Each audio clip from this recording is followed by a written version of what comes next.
हनुमान मंदिर येथे वसंत पंचमी व प्रभू रामचंद्रांचा विवाह उत्सव दिवस या पावन पर्वावर श्री रामचंद्रांचा विवाह सोहळ्याचे आयोजन करण्यात आले होते।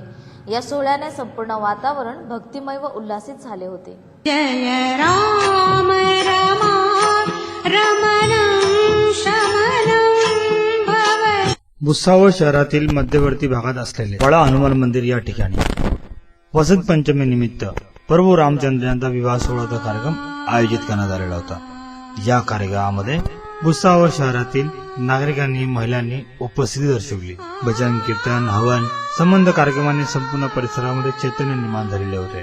प्रभू रामचंद्र व माता सीतेचा विवाह म्हटला की प्रत्येकालाच अशा या मंगलमय सोहळ्यात उपस्थित राहण्याकरता असलेली उत्सुकता या कार्यक्रमात दिसून आली। कार्यक्रम छोटेखानी का होईना परंतु मनात आणि परिसरात चैतन्य संचारलेले होते। प्रशांत वैष्णव त्यांच्या सहकार्याने सदर कार्यक्रमाचे आयोजन केलेले होते। अगदी आपण घरच्या विवाह सोहळा जसा करतो त्याच प्रकारे प्रभू रामचंद्र व माता सीतेचा विवाह सोहळा संपन्न झाला। आपण क्षणभराकरता अयोध्यातच नाही अशी